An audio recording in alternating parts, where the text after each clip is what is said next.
consistently buy an S&P 500 low-cost index fund.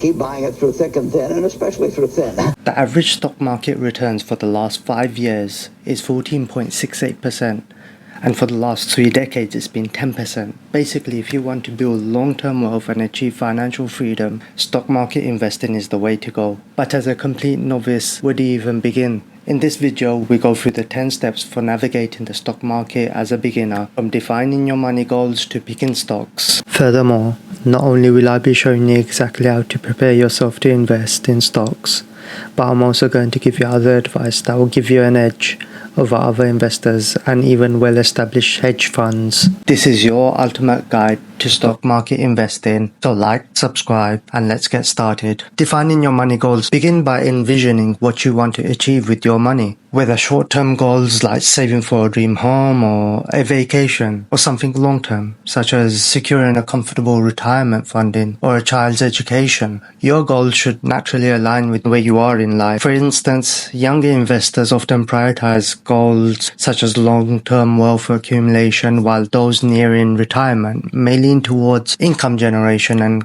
capital preservation. Now, consider a few key things when you come up with your goals. First, be specific about your objectives and set an investment horizon. I remember back when I set my goal to save my first £1,000 to go on my vacation. I never realized my goals for at least 3 years simply because I wasn't specific enough. It was only when I had decided the destination, calculated the cost, and come up with a timeline based on how much I could have practically saved each month that I achieved my goal. And it only took me a few months to reach my goal. So instead of setting generic goals like save money for retirement, be more specific with something like accumulate $500,000 in my retirement fund by the age of 60. Generally, the longer your timeline, the less risk you'll need to take, rendering your goals more achievable. Next, prioritize your goals. Given that you'll probably have multiple financial goals you want to chase, rank them based on their importance and urgency. Finally, remember that life, however, is dynamic, and as such, regularly review and adapt your goals to change in your life. Remember, your goals aren't set in stone, and your ability to adapt and adjust will determine your investment success. Step 2. Figure out how much you can actually afford to invest. When deciding how much to invest,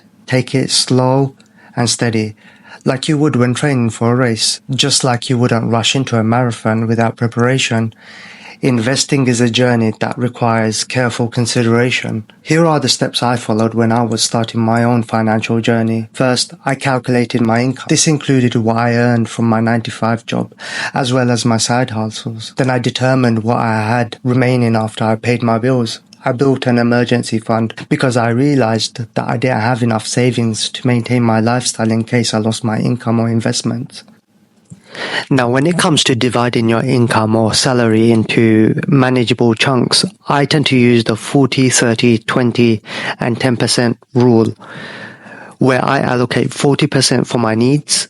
This is the largest slice, representing the non-negotiables. For example, paying off your rent, utilities, groceries, transportation, and other essential expenses that keep your life running smoothly.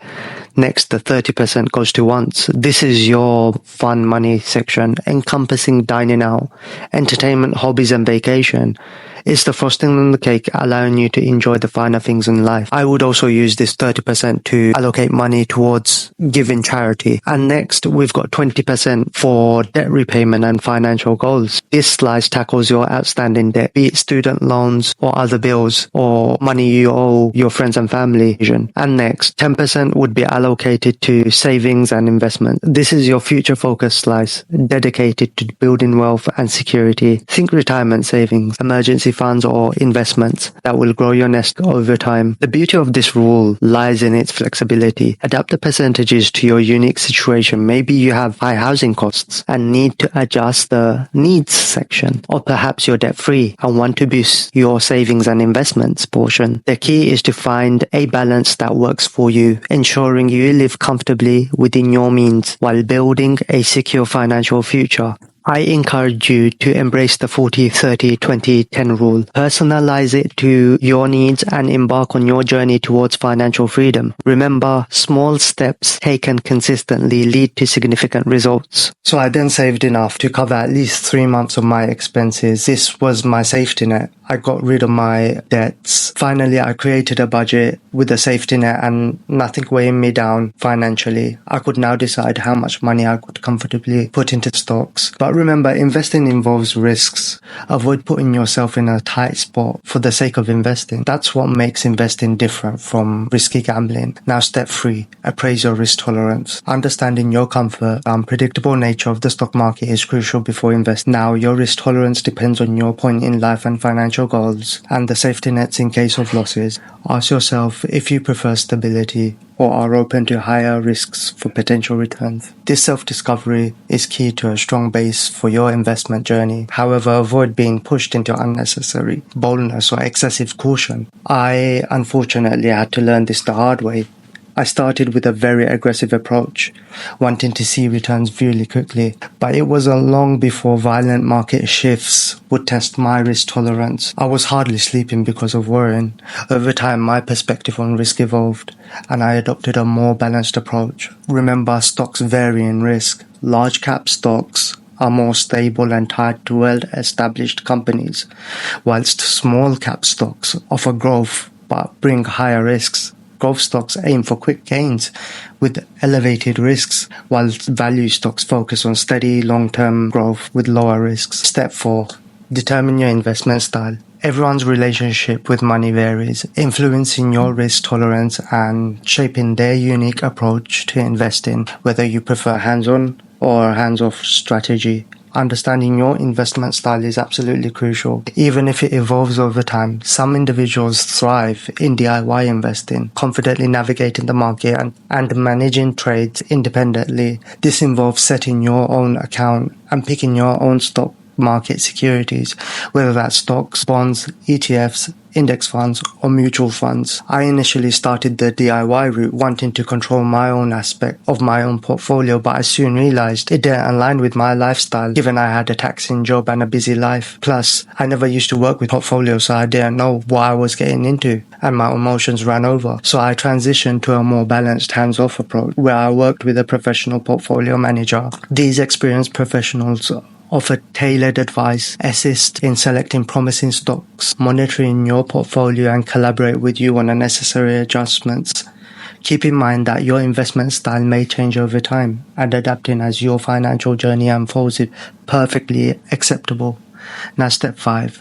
Choose an investment account. Once you've established your financial objectives and that you assessed your risk tolerance and identified your preferred investing style, the next step is selecting the right type of investment account. Various accounts come with distinct features and considerations tailored to different needs. Firstly, we have workplace pensions or retirement accounts. Typically offered by employers, these plans allow you to invest in stock market funds with tax benefits for your retirement. Contributions and benefits will vary with your country, but overall, this is something you should consider. But in addition to retirement accounts, you should have a brokerage account for personalized investing. These come in different forms, where you've got individual accounts providing complete control over investments with basic cash or margin options for more experienced investors. You've got joint brokerages. These are accounts shared by multiple individuals, typically spouses or partners, with joint partnership rights. Then you've got managed accounts, which offer a hands-off approach,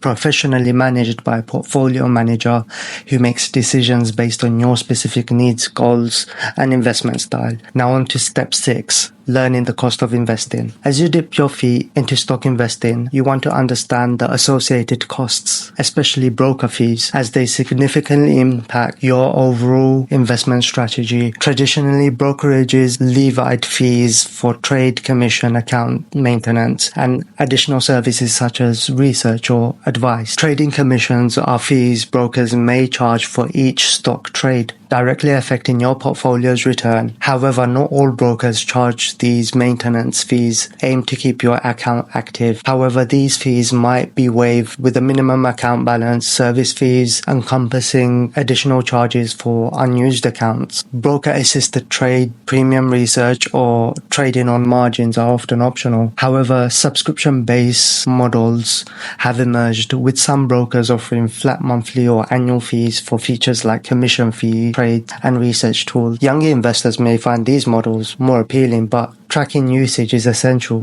to determine cost effectiveness. Account minimums have become less common among online brokers, making investing more accessible. However, some brokers may still require substantial deposits. Evaluating account minimum alongside transactions and maintenance costs is crucial for determining the most cost-effective approach based on your financial situation. Coming on to step 7.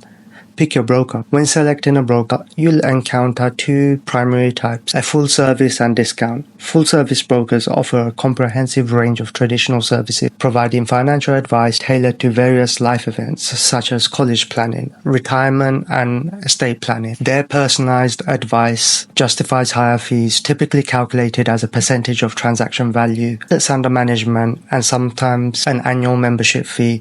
These brokers may require minimum account sizes starting at around £25,000. On the other hand, discount brokers equip investors with tools to choose investment and place orders independently. Some also offer robo-advisory services for a set-it-and-forget-it approach. Many of these brokers provide educational materials through websites and mobile apps, facilitating informed decision-making. Coming on to step 8. After selecting the type of account to open, funding your stock account involves a series of straightforward steps. Number 1. Choose a brokerage. Choose one that aligns with your investment goals and budget. 2. Pick your account type. Decide between a cash account requiring full payment for investments. 3. Open your account. This takes around 15 minutes. Next, connect your bank account simply by entering your account number and routing number. You should also set up periodic deposits into your brokerage account to ensure it remains active. Number 7, you start investing. Once funds are verified in your account, select stocks aligned with your investment goals. Step 9, you pick your stocks. When I started my investing, my initial choices were a mix of excitement and uncertainty. Some proved successful, while others taught valuable lessons through losses.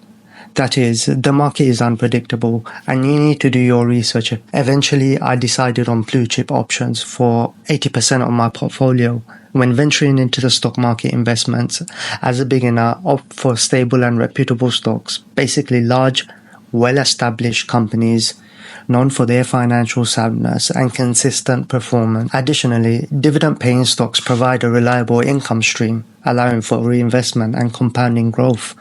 Though potentially rewarding, growth stocks should be approached cautiously, particularly by those new to investing. Defensive stocks tied to industries resilient during economic downturns like utilities or healthcare can serve as a buffer against market volatility. Consider ETFs, which are exchange-traded funds, as they function like stocks but offer a diverse exposure to various other sectors. More importantly, start with a conservative approach focused on stability and a strong track record as you gain confidence and advance your investment knowledge. Step 10. Keep learning about investing in stocks. Engaging in the stock market investments is an ongoing educational journey. Even for seasoned investors who continually learn new tips and strategies. Given the dynamic nature of the stock market, regularly revisiting step 1 to reassure your goals, available funds and investment style remains crucial to enhance your understanding. Stay informed and regularly visit reputable financial news sites. Staying abreast of global economic developments, industry trends, and the performance of your invested company. You should always read about your investment, delve into books covering investment strategies, stock market fundamentals, and diversification techniques. You should also utilize stock simulators. Practice trading risk-free with virtual money through platforms having initiated your investment journey. Consider diversifying your portfolio across various asset classes to minimize risk and enhance potential returns. Recognize your financial education is an ongoing process. The more informed you are, the better equipped you'll be to make prudent investment decisions and adapt to an evolving market. So now that you know how to invest in the stock market, what's the best securities to start with? The fundamental rule of investing is to never put your eggs in one basket. Basically, you don't want to put all your investment capital in one or two stocks, no matter how good they are. In the event of market downturn, you could lose everything. Now, the challenge is, how do you invest in several stocks when your capital is limited? This is where ETFs come in, which stands for Exchange Traded Funds. An ETF is a pooled fund that allows you to invest in hundreds of stocks at once. Basically, you own a fraction of every stock in the fund based on your investment. Unlike the potentially volatile single stocks, investment track indexes providing instant diversification and consequently peace of mind, especially for those mirroring the S&P 500. Are you ready to take the first step towards financial freedom through stock market investing? Leave us a comment, and if you enjoyed the video, like, share and subscribe.